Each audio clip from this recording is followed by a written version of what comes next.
राजन, ऐसे अनर्थ की तो किसी ने कल्पना भी नहीं की होगी। जिस काशी ने स्वयं अपना भाग्य निर्धारण किया था, जिस काशी ने शिव के समान आदर्श पति की कल्पना की थी, उसे त्रिमुंड नामक असुर उठा ले गया। ऐसा लगता है राजन, अपने भाग्य का स्वयं निर्धारण करने वाला भी भाग्य की विडंबना का निर्धारण नहीं कर सकता। छोड़ दो हमें, छोड़ दो हमें, हमें जाने दो, छोड़ो हमें। सुंदरी, तुम जो भी हो, परंतु मेरी हो और मुझे तुमसे कोई अलग नहीं कर सकता। त्रिमुंड, हम कह रहे हैं हमें जाने दो, अन्यथा इस अधर्म का परिणाम बहुत बुरा होगा। अधर्म? अधर्म कैसा?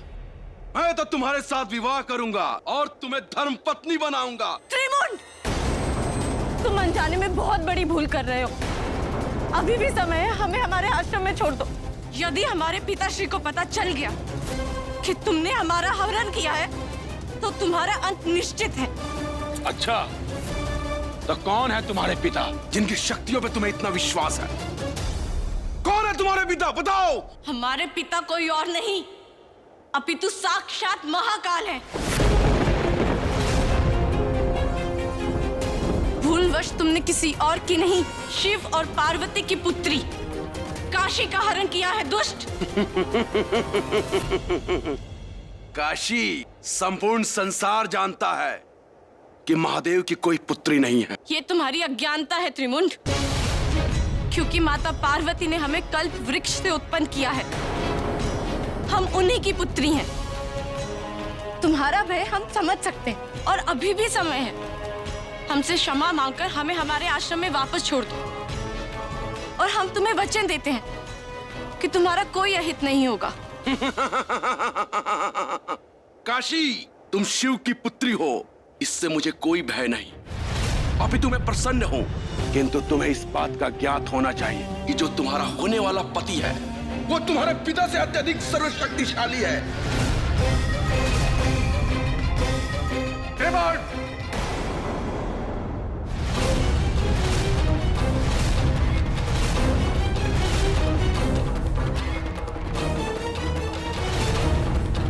महादेव तो अपनी पुत्री की रक्षा करने के लिए स्वयं आ गए। पिताश्री, पिताश्री, इस व्यभिचारी दुष्ट से हमारी रक्षा कीजिए। ये दुष्ट हमारी इच्छा के विरुद्ध जाकर हमसे विवाह करना चाहता है। निश्चिंत रहो पुत्री, तुम्हारे पिता के रहते तुम्हारा कोई अहित नहीं कर सकता। महादेव, अच्छा हुआ जो स्वयं आप आ गए। अब मैं स्वयं आपकी पुत्री का हाथ आपसे मांग सकता हूँ। तुमने मेरी पुत्री का निर्णय सुन लिया है। अगर जीवित रहना चाहते हो तो छोड़ दो उसे। महादेव, लगता है आपको त्रिमुंड की शक्तियों का स्मरण नहीं रहा। मुझे रोकना आपके लिए भी असंभव है। त्रिमुंड, हम अभी देवों के देव नहीं, एक पुत्री के पिता हैं। अब एक पुत्री के पिता तुम्हें दंड देंगे तुम्हारे पापों के लिए।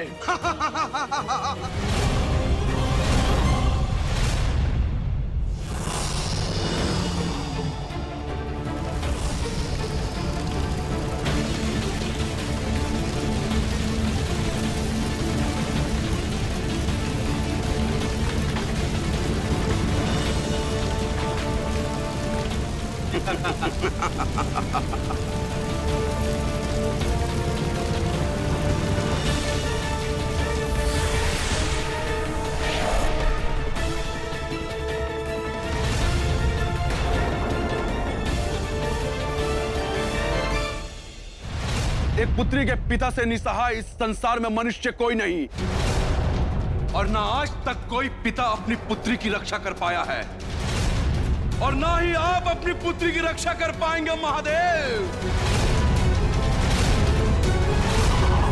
ठहर जा पापी। यदि तुम अपने आप को इतना शक्तिशाली समझते हो तो युद्ध कर हमसे। महादेव, मैं आपको पराजित कर आपका अपमान नहीं करना चाहता था, किंतु आपकी पुत्री से विवाह के लिए अति आवश्यक है। तो ठीक है, ये चुनौती मुझे स्वीकार है।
त्रिमुंड, जो एक स्त्री का अपमान करे, एक पिता के सम्मुख उसकी पुत्री का हरण करे, उसके लिए केवल एक ही दंड है, मृत्यु दंड।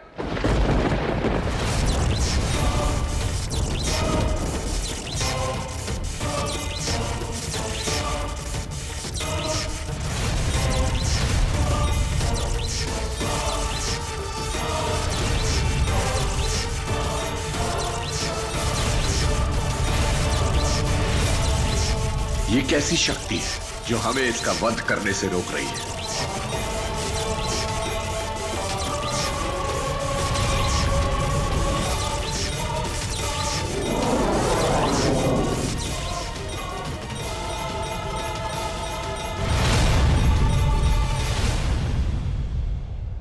महादेव, क्या आप वास्तव में भूल गए कि आप मेरी तपस्या से प्रसन्न होकर आपने ही तो मुझे वरदान दिया था कि संसार की कोई शक्ति मुझे नष्ट नहीं कर सकती। ये सहस्त्र वर्ष पहले की बात है महादेव। हम तुम्हारी तपस्या से प्रसन्न हुए वत्स। बोलो क्या वर चाहिए? हे महादेव, मैं जानता हूं कि आप मुझे अमृत्यु का वरदान नहीं दे सकते, इसलिए मुझे यह वरदान दीजिए कि संपूर्ण संसार में मेरा अंत केवल आपके प्रतिरूप के द्वारा ही हो।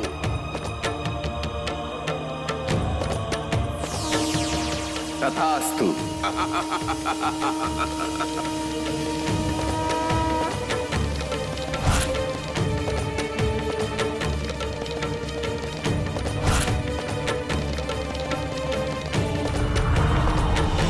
कुछ याद आया महादेव?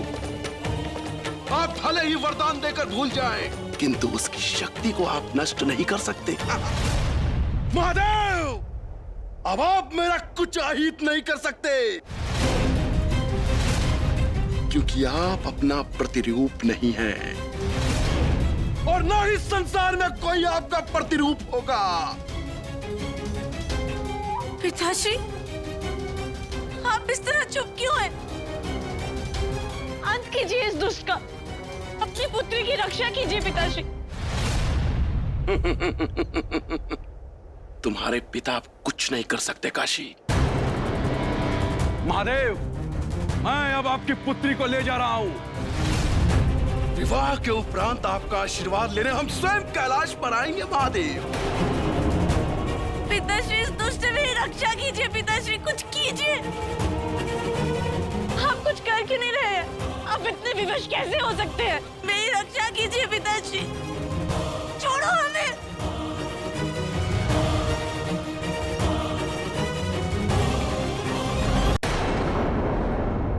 छोड़ो हमें।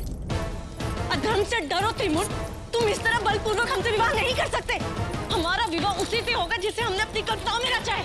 काशी, तुम्हारी ये कल्पना और तुम्हारे आत्मबल से भी सर्वशक्तिशाली है त्रिमुंड का बल। आज मैं तुमसे विवाह करके ये सिद्ध कर दूंगा कि तुम्हारा विवाह मुझसे ही होना नियत था।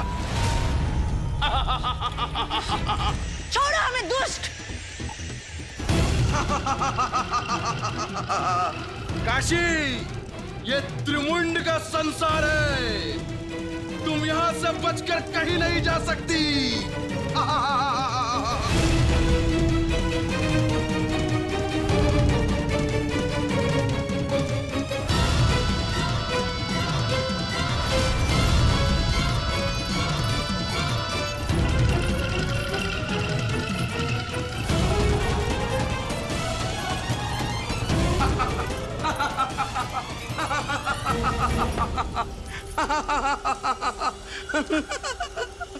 तुम व्यर्थ ही प्रयास कर रही हो काशी। तुम मुझसे जितनी दूर जाना चाहोगी उतनी ही मेरी निकट आती रहोगी, क्योंकि यहाँ सभी दिशाओं में केवल त्रिमुंड ही त्रिमुंड है। महादेव, अब हमारी पुत्री की रक्षा कौन करेगा यदि आप ही नहीं कर पाए तो? हमारी पुत्री के भाग्य में यह अनर्थ कहां से प्रकट हो गया? देवी, किसी मनुष्य का भाग्य केवल उसकी इच्छाओं से संचालित नहीं होता है, अपितु भाग्य को भारी घटनाएं व्यवस्थाएं, परिस्थितियां सभी प्रभावित करती हैं। काशी के साथ जो कुछ भी हुआ वो इन सभी का परिणाम था। ये आप क्या कह रहे हैं महादेव? आपकी आंखों के सम्मुख आपकी पुत्री का हरण हो गया और आप बस देखते रहे। एक पिता अपना जीवन रहने तक अपनी पुत्री का अहित करने वालों से लड़ता है और आपने तो महादेव होकर भी एक असुर के समक्ष इतनी सरलता से अपनी पराजय स्वीकार कर ली। इस घटना के दोषी केवल त्रिमुंडी नहीं, अपितु आप भी हैं महादेव।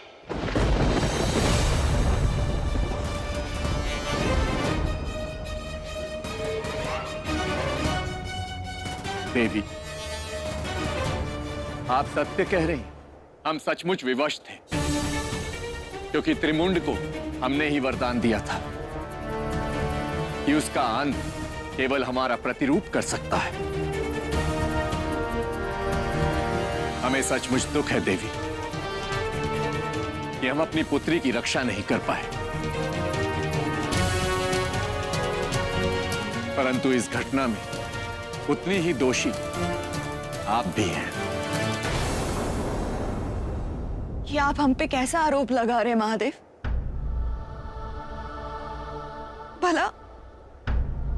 भला इसमें हमारा क्या दोष? हमने आपसे पहले ही कहा था ना, जो भाग्य में नहीं है उसकी इच्छा नहीं करनी चाहिए। हमने आपको सावधान किया था कि कल्प वृक्ष के माध्यम से पूर्ण की गई इच्छाएं भविष्य में संकट का रूप ले सकती हैं। ध्यान से सोचिए देवी, इस संकट का जन्म कल्प वृक्ष के बीज से ही हुआ है।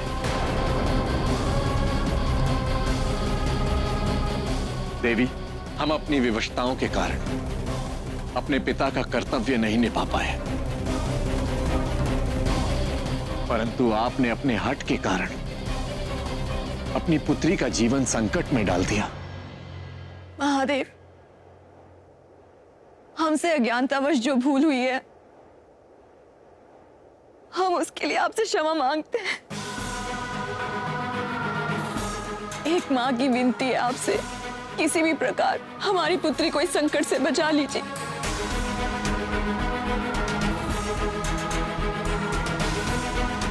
अब इस संकट का केवल एक ही मार्ग है, राजा आयुष। छोड़ो मुझे। नारायण नारायण। देव ऋषि नारद आप और त्रिमुंड के लोक में? नारायण नारायण। मैं तो संपूर्ण जगत में विचरण करता रहता हूँ त्रिमुंड। मेरे लिए क्या स्वर्ग लोक और क्या त्रिमुंड लोक, क्योंकि सूचनाएं देना और लोगों को आने वाले संकटों से सावधान करना ही मेरा परम कर्तव्य है। देव ऋषि, ऐसी कौन सी महत्वपूर्ण बात हो गई जो आपको इस समय त्रिमुंड के लोक में आना पड़ा? त्रिमुंड, इस सूचना से ना तो तुम्हें प्रसन्नता होगी और ना ही मुझे, किंतु ये सूचना तुम्हें देना इस समय बहुत ही आवश्यक है। देव ऋषि, पहेलियां मत बुझाइए, स्पष्ट बताइए बात क्या है। नारायण नारायण। अपनी मृत्यु की सूचना पाने की इतनी अधीरता? मृत्यु? हाँ त्रिमुंड, तुम्हारी मृत्यु सुनिश्चित हो चुकी है। ये आप क्या प्रलाप कर रहे हैं देव ऋषि? इस संसार में मुझे शिव के प्रतिरूप के अतिरिक्त कोई नहीं मार सकता, और शिव का प्रतिरूप तो संभव ही नहीं है। नारायण नारायण। कभी कभी जो असंभव प्रतीत होता है वो भी संभव हो जाता है त्रिमुंड। महादेव का प्रतिरूप इस पृथ्वी पर जन्म ले चुका है। यह सत्य नहीं हो सकता ऋषिवर। भला यह कैसे संभव हो सकता है? यह तो मुझे नहीं पता त्रिमुंड, किंतु तुम्हारा अंत करने वाला बालक पृथ्वी पर जन्म ले चुका है, और वो अयोध्या के राजा आयुष का पुत्र है और उसका नाम है बनार। आपने मुझे यह सूचना देकर मुझ पर बहुत बड़ा उपकार किया है देव ऋषि। अब सबसे पहले मैं अपने मृत्यु के कारण को ही समाप्त कर दूंगा। यह तो मेरा कर्तव्य था त्रिमुंड। नारायण नारायण।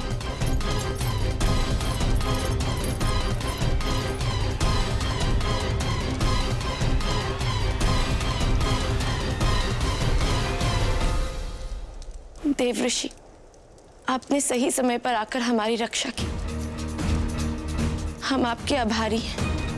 परंतु आपने जो कुछ भी त्रिमुंड के सामने कहा, क्या वो सत्य है? हाँ देवी। यदि राजा आयुष के पुत्र शिव के प्रतिरूप हैं, तो इसका अर्थ यही है कि वही हमारे वर हैं और हमारा विवाह उन्हीं से होगा। नारायण नारायण। राजन, इस अद्भुत संसार में दो तरह के प्राणी होते हैं। एक वो जो अपने कर्मों से अपने भाग्य का निर्माण करते हैं और दूसरे वो जो अपने कर्मों से अपने सौभाग्य को नष्ट कर लेते हैं। त्रिमुंड दूसरी कोटि का प्राणी था जो अपने कर्मों से अपने सौभाग्य को नष्ट करने जा रहा था। वो अपनी मृत्यु के कारण को ही समाप्त कर देना चाहता था, किंतु जो मृत्यु से भागता है वो मृत्यु की ओर ही भागता है। किंतु राजन, कहानी के इस भंवर में फंसकर तू मेरा प्रश्न मत भूल जाना। महादेव ने अपनी प्रिय पुत्री के पति की हत्या क्यों की?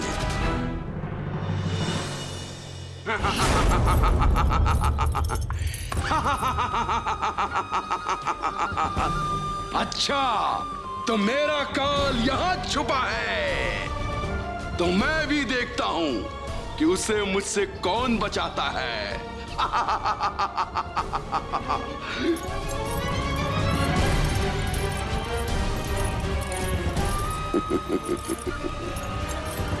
ये है वो बालक।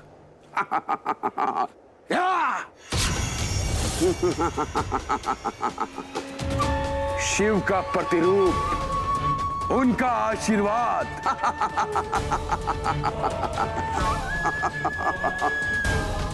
मैं अब त्रिमुंड, अब इसको अभिशाप दिखता हूं। त्रिमुंड, जब तक एक पिता जीवित है, उसके पुत्र को कोई विपत्ति छू भी नहीं सकती।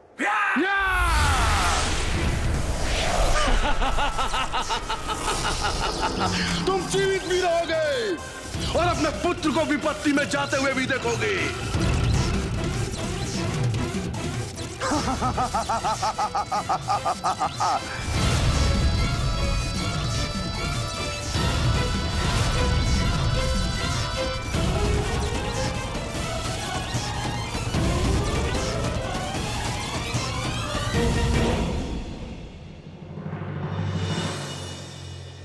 महादेव, इससे पहले कि त्रिमुंड को इस वास्तविकता का पता चले, आपको कुछ करना होगा। देवी, अब केवल भृगु ऋषि ही हमारी सहायता कर सकते हैं।